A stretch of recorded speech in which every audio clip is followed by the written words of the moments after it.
Bank statement कैसी होनी चाहिए, उसमें ट्रांजैक्शंस कितनी होनी चाहिए, पर मंथ उसमें कितनी ट्रांजैक्शन होनी चाहिए, उसमें विड्रॉल कितना होना चाहिए, उसमें डिपॉजिट कितना होना चाहिए, यूके के विजिट वीज़ा के लिए बैंक स्टेटमेंट एक्चुअली होनी कैसी चाहिए, आज की वीडियो में इसी पर डिस्कस करेंगे। तो वीडियो एंड तक जरूर देखिएगा और वीडियो अच्छी लगे तो वीडियो को लाइक और चैनल को सब्सक्राइब जरूर किया करें।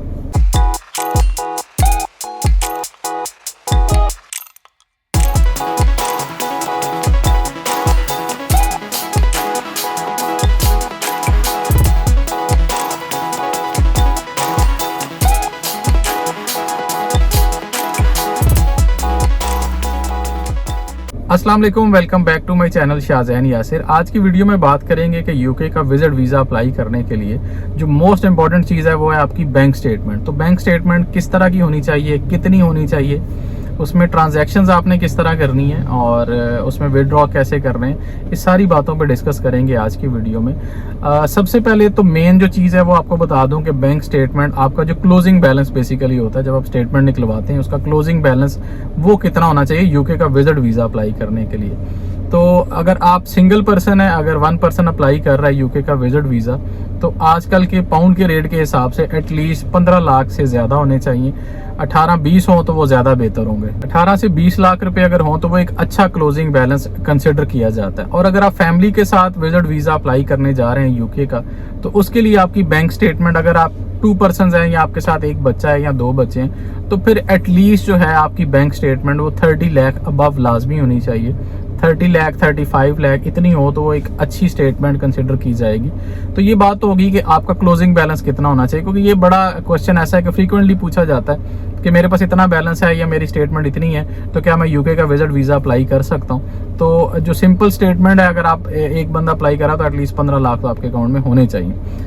अब बात करें कि ये जो ट्रांजैक्शंस आपने करनी है ये कैसे होने चाहिए। यूके का विजिट वीज़ा जब आप अप्लाई करते हैं तो वीज़ा एप्लीकेशन में ये क्वेश्चंस बड़े क्लियरली पूछे जाते हैं कि आपकी ईयरली बेसिस पे इनकम कितनी है। अगर आप बिजनेस कर रहे हैं या आप जॉब कर रहे हैं तो आपकी ईयरली बेसिस पे इनकम कितनी है और आपके एक्सपेंसेस कितने हैं मंथली बेसिस। ये 2 क्वेश्चन तो लाजमी पूछे जाते हैं। तो ये पूछने का मकसद ये होता है कि इसके अकाउंट में कितने पैसे आ रहे हैं और कितने निकल रहे हैं और एंड पे आपका क्लोजिंग बैलेंस कितना बचता है, क्योंकि इन चीज़ों को जस्टिफाई करना बहुत ज़रूरी है। क्योंकि जितने भी रिफ्यूजल लेटर आपने देखे होंगे या मैंने देखे तो उनमें इन चीज़ों के बारे में बड़ा क्लियरली मेंशन होता है। रिफ्यूजल में ये चीज़ बड़ी क्लियरली मेंशन होती है कि आपने तो हमें बताया कि मेरे मंथली एक्सपेंस इतनी है, सपोज 50,000 आपके एक्सपेंस है और आपकी बैंक स्टेटमेंट जो है वो शो कर रही है कि आपके मंथली बेसिस पे एक्सपेंसेस जो हैं वो 50,000 से ज़्यादा है, आपके अकाउंट से 90,000 95,000 मतलब 1 लाख से भी ऊपर की ट्रांजैक्शंस भी हो रही हैं, जो पैसे आपके अकाउंट से निकल रहे हैं। तो ये वाली चीज़ जो है आपको जस्टिफाई करना ज़रूरी होती है कि मंथली बेसिस पे आपके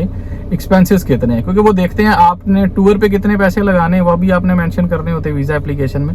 फिर आपने मंथली बेसिस पे क्या एक्सपेंस है, फिर उन चीज़ों को वो टैली करते हैं कि इस बंदे के मंथली बेसिस पे इतने एक्सपेंस है, अगर ये विजिट करना चाह रहा है तो विजिट पे कितना स्पेंड करेगा। अगर आपके मंथली एक्सपेंसेस वेरी कर रहे हो, किसी मंथ में ज़्यादा है, किसी में बहुत ज़्यादा है, किसी में कम है, तो ये चीज़ भी थोड़ा सा डाउट में डाल देती है, जिसकी वजह से वीज़ा ऑफिसर जो है वो आपका वीज़ा रिफ्यूज़ कर देता है। तो डिपॉजिट की बात करें अब कि आपके अकाउंट में किस तरह पैसे डिपॉजिट होने चाहिए। सिंपल तो ये है कि अगर आप जॉब कर रहे हैं, अगर आप जॉब कर रहे हैं तो फिर तो आपने सैलरी मेंशन किया है कि मेरी इतनी सैलरी है, सपोज आपकी सैलरी 1 लाख रुपया है या 1 से ज़्यादा है, 1.5 2 लाख 3 लाख भी है, तो वो जो सैलरी जितनी भी आपने मेंशन किया तो वो मंथली बेसिस पे पहली 3-4 तारीखों में आपकी सैलरी डिपॉजिट होनी चाहिए आपके अकाउंट में।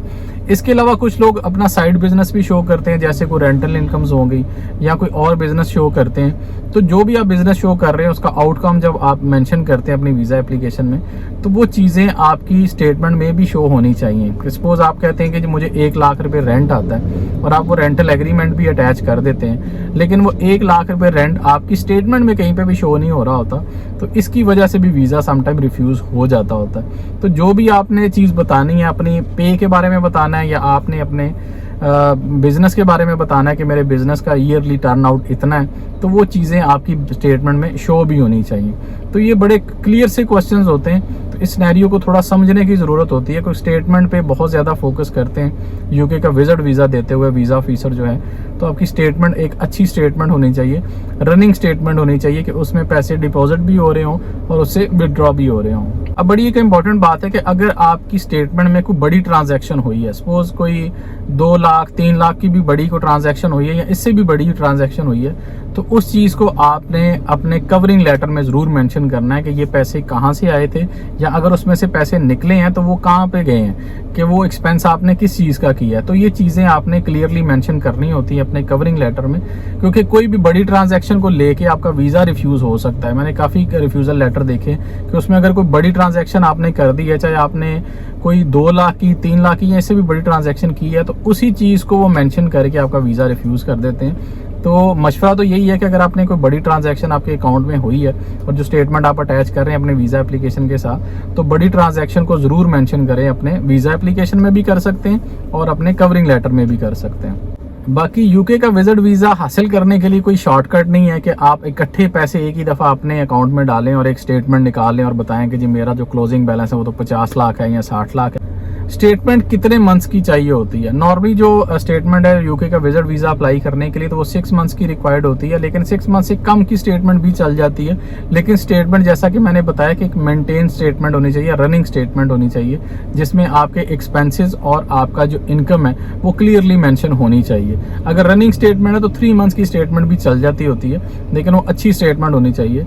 यूके का विजिट वीज़ा अप्लाई करते हुए ये ज़हन में आपके होना चाहिए कि मेरी एक अच्छी स्टेटमेंट, मेंटेन स्टेटमेंट है, क्योंकि स्टेटमेंट पे ही समझे आपका वीज़ा अप्रूव या रिफ्यूज़ होना है। बाकी चीज़ें भी काउंट करती हैं, लेकिन मेजर जो चीज़ है वो आपकी बैंक स्टेटमेंट होती है, क्योंकि बैंक स्टेटमेंट ही बताती है कि ये बंदा बेसिकली कर क्या रहा है। अगर ये टूर पे जाना चाह रहा है, चाहे 10 दिन के लिए 15 दिन के लिए जाना चाह रहा है, तो ये अपना एक्सपेंस उसको कैसे बर्दाश्त करेगा। तो ये चीज़ें आपकी स्टेटमेंट से शो हो जाती हैं कि इस बंदे की इनकम कितनी है और ये अपने जो कंट्री में, होम कंट्री में स्पेंड कितना कर रहा है मंथली बेसिस पे।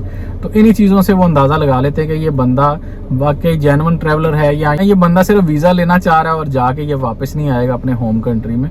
तो एक अच्छी बैंक स्टेटमेंट बनाएं।